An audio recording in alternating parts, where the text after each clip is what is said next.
Hey, everybody. I want to welcome you again to the Three Circle Podcast. This is Chris Bell, and I am a part of the amazing leadership team here at Three Circle Church.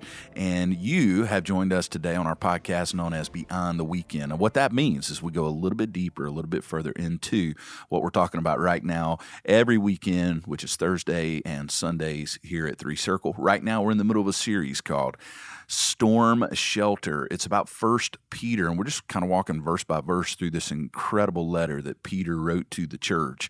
And the church he wrote this to, well, it was really a group of churches. They were under incredible persecution. You could say that it was certainly a storm, kind of a Category 5 hurricane of persecution. And Peter gives them incredible encouragement, incredible direction, and really very, very challenging words for a church under such difficult circumstances. And so today on the podcast, as always, we have incredible guests, and today is no different. We have someone who's never been on the podcast, and she's kind of new for the past couple of years here to leadership at Three Circle. She very accomplished. She came out of kind of the governmental world here in local politics with Mobile and worked with the mayor and their team over there. So we were really excited that she wanted to be a part of what's going on here at Three Circle. And as soon as we got her on the team, she just started making waves with her incredible personality and leadership and abilities. And so recently she has taken on another big part of what we do here.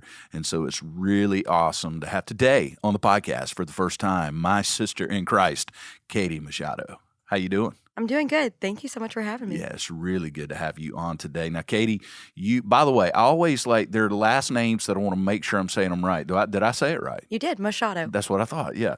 For a long time, I said, I think I called you Macchiato, and you were so, no, I'm kidding, I didn't do that, but it'd be funny if I did, right? Because I love a caramel macchiato from Starbucks. Yeah. That thing's delicious, but I've been told it's dessert, really. It's so much sugar, so I had to get away from it. Yep.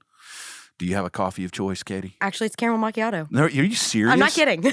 Seriously. No. Funny enough, one of the guys who I looked up to for a long time early in ministry, Louis Giglio, introduced me and my wife to caramel macchiatos in Atlanta. We were at an event, and you'd have to know how Louis preaches, but Louis stepped on stage, and he had just gotten a caramel macchiato at Caribou Coffee. We lived in Atlanta then, and they have Caribous there.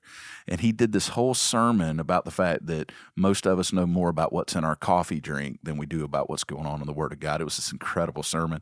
But the whole time I was going, I got to have one of those caramel macchiatos. Might have been too good of a reference. It was too good.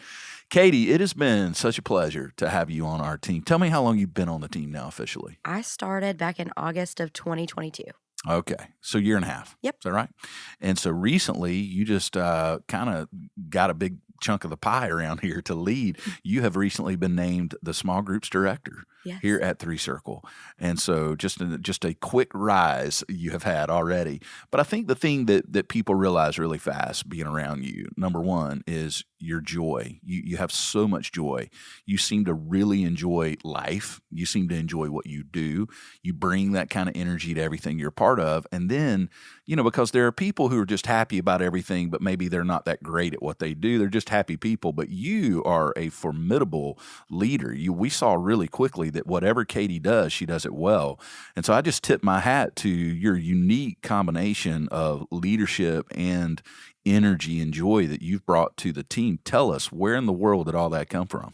Oh man, it comes from the Lord. I really believe that, and I believe it comes from a long time coming of just walking through different seasons of life and realizing that the seasons where I stay close to the Lord are the seasons where the most the peace and the joy comes from.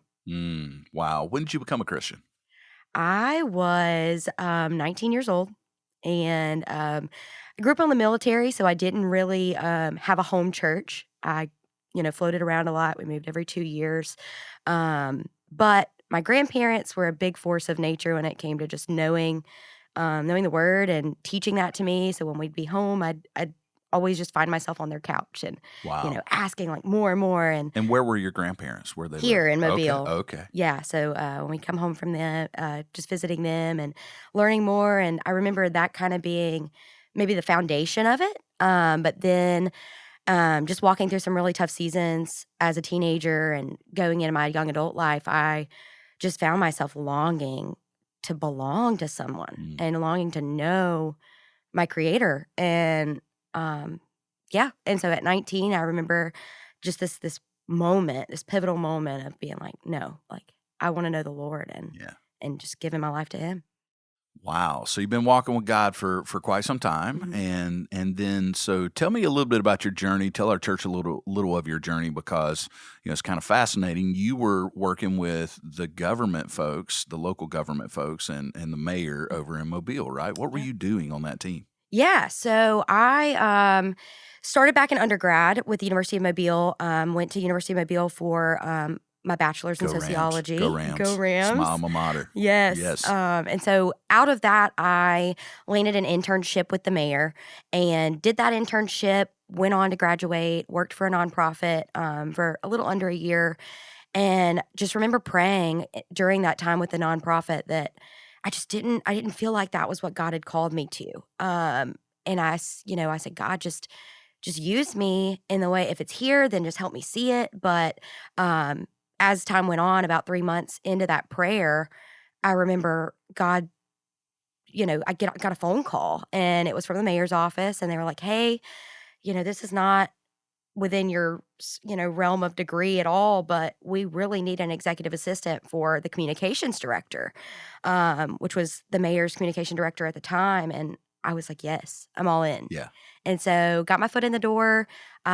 Spent 2 years as an executive assistant, and then during COVID, believe it or not, transitioned into community engagement, Okay. like Wow. while the world was shut down. What a time to do that. Yeah, and so during COVID, community engagement, first year of that was really just bizarre. Yeah, I bet. We spent a lot of time on Zoom with nonprofits and different community organizations, but even in the midst of our Zoom world, I just remember God moving, because there was never a time where nonprofits were needed more Sure. than in a state of, just the And I world shutting guess down. I guess it had to have been a massive learning experience for you, that whole Yes, deal.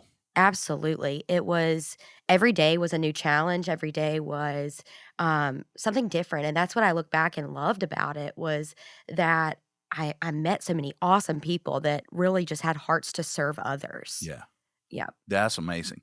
And so, did you enjoy so were you there 3 years total? 4. 4 years Yes, 4 total? total. And would you say, like, what are some of the big takeaways that you go, "I will always know that I learned these couple of things in those 4 years?" Oh, the biggest takeaway, so Mayor Stimson was and is just one of the most spiritual leaders that I've Yeah. ever worked Yeah, under. great guy. Amazing. And I remember there being pivotal moments during big city decisions where he would just stop and pray. Really? In the middle of a meeting, we would say, Wow. this conversation isn't going the way we need it to. Let's just stop and pray. And I remember even in the midst of a chaotic and, political environment, prayer being the center of some That's of really tough incredible. decisions. Yeah. Did you find that when you guys would pray that it would change the atmosphere? Yes, I think it would almost calm it. Wow, Um, that's great. and I think it in a world where everyone at the table is fighting to be heard, Okay. and that was also a thing that I took away, was in politics, the table can seem, lots of chiefs, not enough Indians, in a sense, and And so everyone, like you said, that's an interesting term, phrase, that everyone's fighting to be heard. yeah, yeah, and So do they you think it's the job of the leader to make sure everyone is heard at least? yeah, Okay. yes, and I think heard and, then acted upon are the differences. I Okay. think that, sometimes you would see people fighting to be heard, and they would be heard, but because they didn't want it to stop at being heard, it became very volatile or tense. And so Mm, I think in the midst of those meetings, and when we just stopped and we said, okay, let's just pray about it. Let's stop and recenter ourselves, give ourselves a fresh perspective. It would at least calm the storm. that's great. Wow, I just love that. So you got a real life experience in seeing the, intersection, if you will, of faith and professional life. Yes. in a very unique way. And you kind of had it modeled for you by a Yeah. guy who is in a very volatile position because, Mhm. I mean, Mobile's a large city and, or at least from an American standpoint, it's probably a mid-sized city, Yeah. but still, you're talking about hundreds and hundreds of thousands of people, lots of opinions. And he was able to integrate his faith. Now, this would be interesting to know from you, Katie. So then you come over to the church world. Mhm. What are the differences that you have seen in leading in those two different environments? Wow. I think there's such a care for the person in the church world. Okay.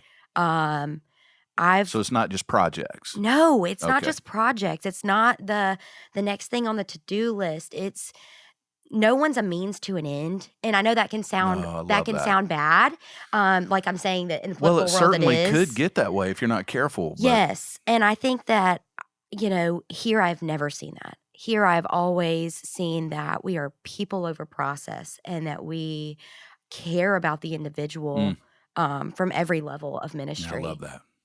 I'm so glad that you have seen that. But I do believe that you're bringing that to the table because let's talk about your role here. You are now directing small groups, which is a massive part of what we do. We say around here the best dirt in which to grow a disciple is the dirt of community, right? And so I grew up around dirt. I know all about dirt.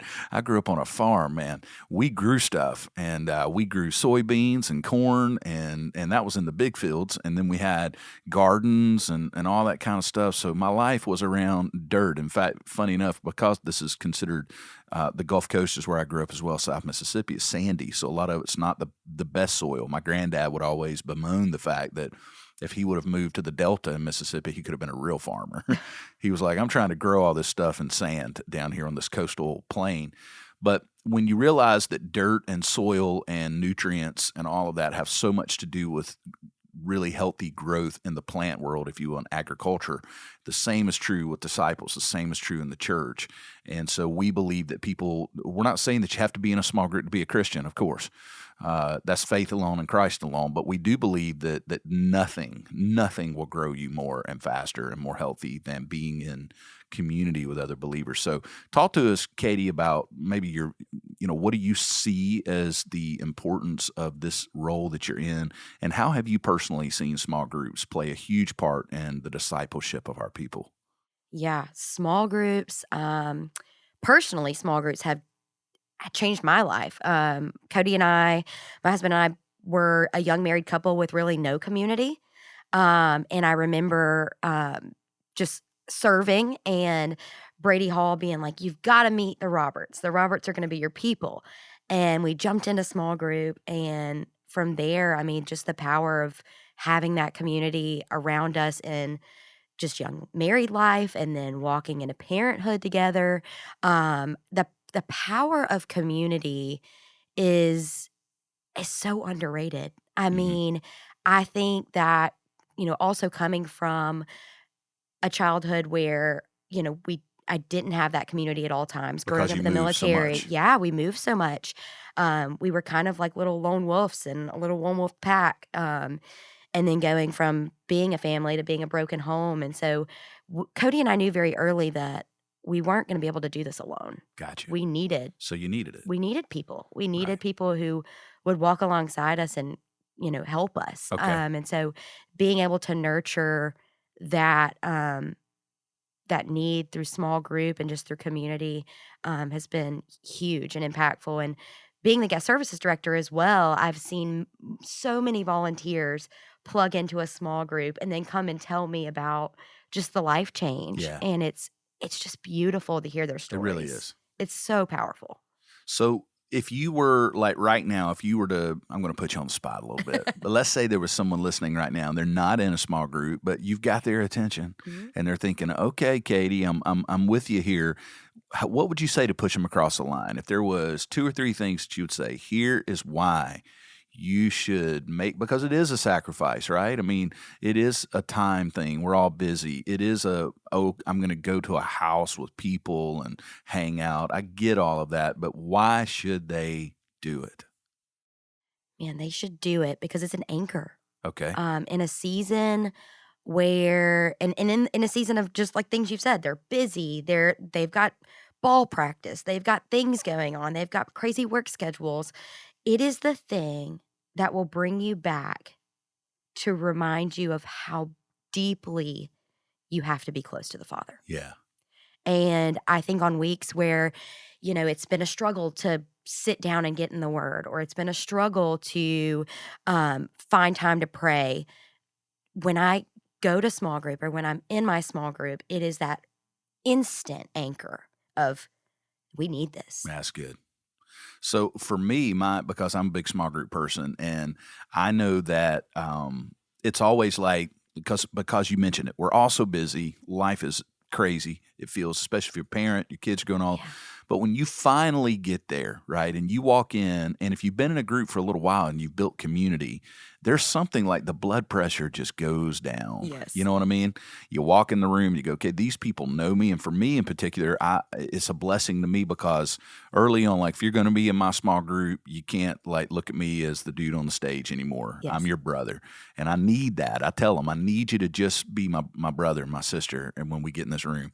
And they have done that. My small group has afforded me the gift of just being familiar with me, if you will, and just letting me come in and have a seat at the table of community with them. And they give me a hard time. They make fun of my sermons sometimes, Katie, if you can believe that. I mean, it's great. But it is a gift, like you're saying, it is an anchor, because I walk in that room and I know that those folks in that room know me and love me and would do anything for me, would challenge me if I needed them to, right? Those things are true gifts, I think. Absolutely. Yeah, and you've experienced that as well. 100%. Well, so you mentioned that you're married, and I think your husband's so cool, and because he, number one, he just is cool. He got such a cool, dry sense of humor, and I love to talk to him. But I also he's a very gifted chef. And you got to tell me, what's it like being in the house with someone who can cook like that? It's intimidating. Really? Yeah. Do you ever cook? No. No. Because you would feel like you're being compared or kind of. Well, and he's so grateful when I do. Okay. Like, he'll be, I'll make spaghetti and he's like, oh, thank you. Well, he told me once, I asked him and he was like, your husband said, well, anytime someone cooks for me, it's good. Like, it's good because I didn't have to cook it. Right. I get that. Yeah. He's so humble in that sense of like, he's not going to judge your cooking. Right. If you cook for him, it's great. But I joke with him because I remember before we got married, I like had a meltdown and I was like, we can't get married. Because I just remember having this realization of like, we're going to live together and I'm going to have to cook for you and you can't live off of chicken nuggets. Right. And this is just going to be bad. And I cried and he was like, but I can cook. Yeah. Like, I don't need you to cook how for romantic, me. right? Yeah. And he especially now he's kind of transitioned out of fine dining world, but now I just see the creativity flourishing even more at home. I bet, because he needs that outlet. He needs it. Are you're the beneficiary of all this? 100%. Yeah. Last time we had some fancy shrimp and grits, and I was it's one of my favorites. Yeah, so if you were to do a top three things that your husband cooks. He used to, and just so the listeners know, he used to be one of the main chefs at the Noble South. The Noble South, downtown Mobile, incredible place. Yes. And so he knows what he's doing. All right, top three. Oh, top three. We got shrimp and grits. Is that on there? I can't even give you a top three, and you know why? Because half the time I don't even know what he's put together. You just started eating it. I just eat. Like, I just benefit from it. Okay, so we got shrimp and grits. What's an Italian thing? Does he do anything Italian? I love Italian. Yes. If he does Italian though, he does it with it's got like this creative, like, I don't know, slang to it, I would say. Okay. Like, he's big into like, I don't know, like Mediterranean cuisine. Oh, is that his and deal? Stuff like that. Like, it's always out there. It's always like just this. He's truly bizarre, an artist. Yes, he's an artist. It's artistic ability that I can't comprehend. Yeah. Wow. Well, just let him know that as a pastor, it'd be great for he and I to spend some time together. Absolutely. And him cooking would be a really great way to make. Absolutely. Yeah, that's awesome. I have such respect for people who are passionate about what they are doing. He is, and he clearly is. And then talk to us about what it's meant for you and him and you guys having a child and just family life? What does that look like, and how has that affected your relationship with God, being a mom? Wow. That's a loaded question, Sure it to is, say the least. Um, because it does change everything. yeah, it changes everything, and it is the most amazing gift. Parenthood it has done nothing but propel us to the Lord more. Okay.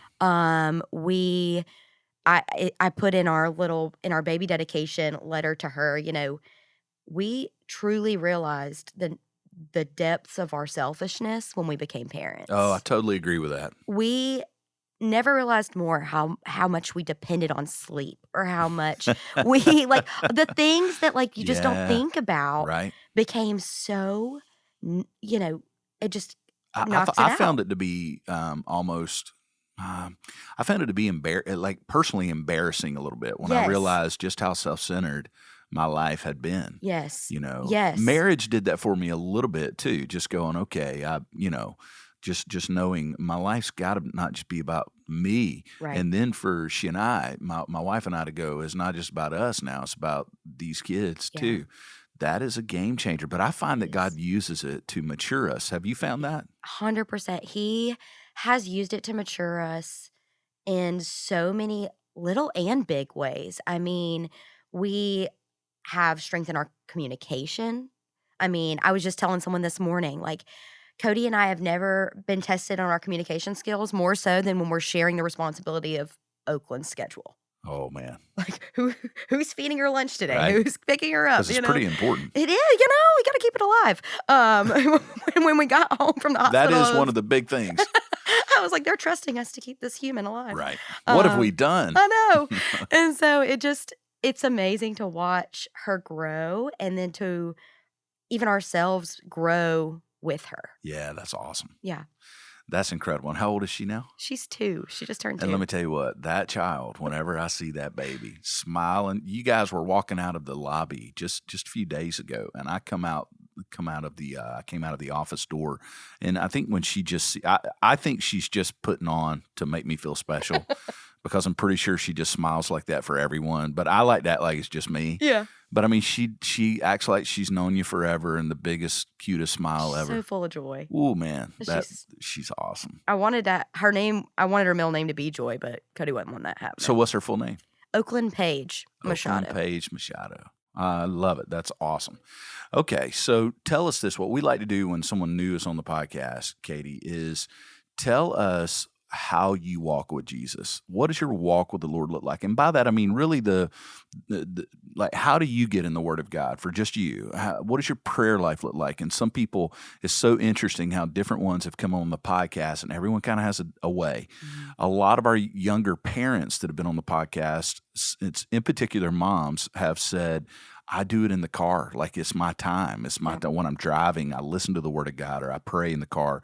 Other people, they've got a certain chair they sit in, and they get their coffee, and it's that time of day. So, what does it look like for you to walk personally with the Lord? Yeah.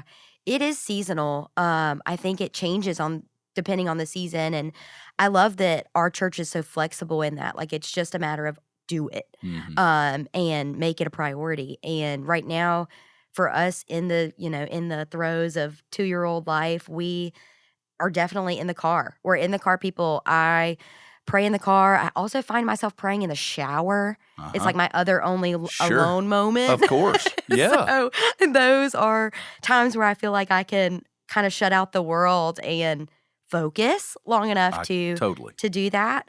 But then I do, like, find those moments where if she's sleeping in the morning, just saying, okay, you have 15 extra minutes. Go sit down in your chair Uh huh. and do this. It's good. And so in those moments, I, just remember to my Bible's always somewhere visible. And so as long as I can see it, I'll grab it and I'll go sit down and make it a priority. Hmm. Um, but I think also, it's been a lot of, giving myself some grace, Okay. because I am such a type A person. So I like the You want a idea. schedule every day. I want to sit in that chair every day, and I want that cup of Okay. coffee and that candle. And I think that, that has to happen. And so the Enneagram 1 in me, it's good or it's bad. And, I have learned to be not so rigid in Yeah. that. I love it. I love it. Yeah, and once again, parenthood can kind of help you, Yes. right? Get through some of that Yeah. and kind of break down some of those things that we have kind of innately in our personalities. Yeah. Well, and I love that the Bible even mirrors that. Like, Mhm. you know, I think that when we see men going to pray, they're going away somewhere. When you see women praying, they're praying in the middle of something. Ooh, that's a really good insight. And I think that that's just beautiful, and it's life, and it's such a good reminder. I hope everyone really pauses and hears what you just said. It's so funny that because God's made everyone so unique. I've been doing this podcast for a couple of years now, and everyone has a moment where they drop something that you go, ooh, there it was. And there was yours. So interesting that you have seen that in the Bible, that men tend to get away to pray. Women tend to pray right in the middle of everything. Yeah, And you have found that to be true in your own life. Like you're absolutely. grabbing 15 minutes when the baby's sleeping and trying to fit it in. And I do think that you have to get to the point. I remember Angel was on the podcast and she mentioned the same thing, that she had to get over the fact, because as an artist, she's a songwriter. Yeah. She would like to sit down with her guitar and a candle and the coffee and all that. But she's learned to redeem the 18-minute ride from the house to the church or Yes. whatever. And I remember it's the same thing you're talking about, to tell people listening right now, hey, that's not less than. That's Mhm. not somehow time with God light. Mhm. No, that counted too. Every bit you can have with the Lord counts. Yes. Yes. And it's every moment of every day that you can. Mm-hmm. And I see that when I do that, and when I grab onto those moments and redeem those moments in the car, I find myself making it through the day more centered Yeah. and just more grounded. Right. Man, that is awesome. Katie, it is so good, even for me to get to know you more today, but I know our listeners, now knowing that you're the small group director of Three Circle, and I'm assuming that if any of them are interested in a group, they can reach out to you via email. Is that the Yeah, easiest way? absolutely. Yes. Katie at threecirclechurch.com? It is actually Katie M at KDM. 3circlechurch.com. Right. Okay. So everybody, Katie M at threecirclechurch.com. If you're interested in a small group, even having a conversation about it, you're going to want to reach out to her. And we're so excited about the future of a major part of our church with your leadership. Yeah, absolutely. And also, if you're looking to plug in to serve, because there are seasons where small groups are kind of in the thick of it, and they get full, just know that also guest services director. So please That's right. reach out You wear and two hats. yeah, and let me know, because we would love to serve alongside And you. it's And fun, right? it's It's so much fun. Yeah. So much fun. I have found so many friendships and so much community in serving on Thursdays and Sundays with just a team of people who want to be the hands and feet of Jesus. Love it. Katie, is such an honor to have you on the team and work alongside you, and you're already just bringing so much great energy to the team. And so, hey, for all of you guys out there today, what I hope you heard today, and I hope it stirs your affection for the Lord, is that it does, like whatever little plan you thought had to be in place in order for you to have time with God, just kind of know that life often does not afford that, and don't look at it as a step down for you to grab the moments and redeem them. When you've got 15 minutes, maybe it's the car ride, maybe it's the shower, maybe it's the back porch for 10 minutes. Just get that time. Just get that daily time with the Lord, and it'll change your life. And then also find Christian community. Mm. And so here at our church, people like Katie and others are trying to build and create environments where you can have that community. So we hope that you'll take advantage of that. And we hope that you will come back, that you'll be here with us next week on the podcast. Every week, another one drops. And then we've got Easter coming up. You're going to want to jump online and see all of the different campuses we have and the unique schedules that are going to be in place. It's going to be great. And I think Katie and I would both say to you today, invite someone to come to some gathering with you at Easter. You've got a high probability that they may say yes. And it could change someone's life. And that's why we do what we do. So we hope you're encouraged. We hope you'll bring some with you during Easter. And we hope that you have a great week. We'll see you next time, same place, same time, here at the Three Circle Podcast.